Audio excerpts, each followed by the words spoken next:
Some people spend their entire lives waiting for an apology that never comes, especially from the people who hurt them the most. But what happens when those people die? Before they ever say, "I'm sorry"? Today, you'll hear 3 real stories of adult children who were deeply hurt by their parents and who never got the closure they needed because it was too late. Were they right to walk away? Or should they have offered forgiveness at the very end? You decide, right or so wrong. This is Melissa's story, a daughter who waited nearly 3 decades for her mother to say 2 simple words: "I'm sorry." They never came. I used to believe that if I was just good enough, quiet enough, obedient enough, she'd love me. My mum loved my older brother, David. That wasn't just something I felt.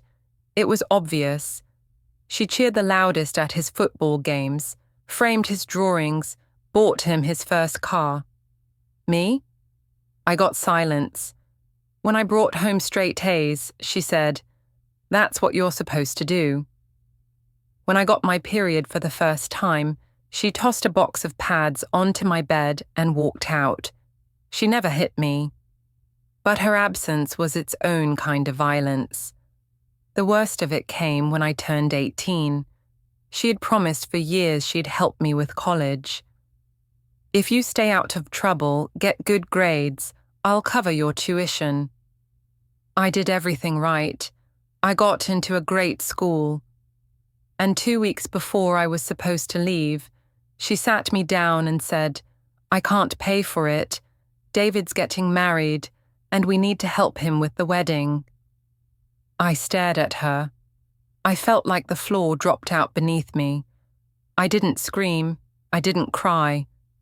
I packed a bag and moved in with a friend's family for 2 months. We barely spoke after that. Years passed.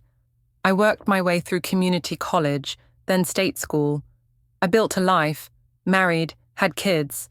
She never called on my birthday, never came to meet her grandchildren. Then I got the call.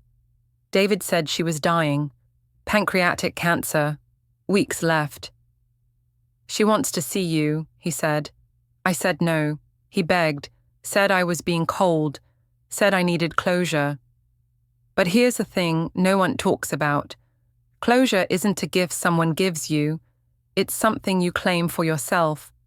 She had 28 years to say 2 words. She never did. And I wasn't going to let her take more from me in the final moments. She died without me. I don't feel proud of that, but I don't feel guilty either. Sometimes I wonder if she looked at the door when she realized no one was coming.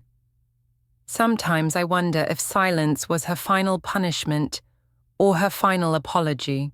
The next story belongs to Tyler, a son who spent his whole life trying to be the man his father demanded, and walked away the moment he realized that was never going to be enough.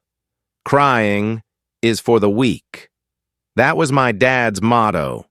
He said it the first time I scraped my knee at age 5 and kept saying it until I moved out.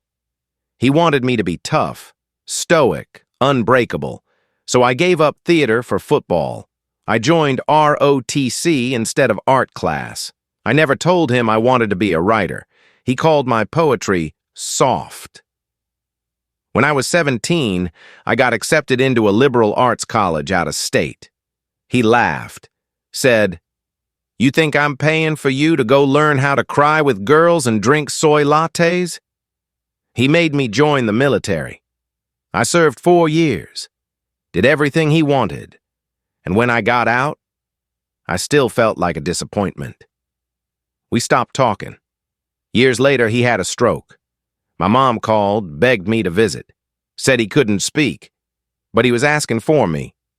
I stayed home. I told myself it was because I had work, because I had kids. But really? I couldn't face the silence. What if he looked at me and still saw failure? What if he died still thinking I was weak? He passed 2 weeks later. I still write. I've published poems. I dedicated my first book to my sons. Not to him. He built me from rules and fear.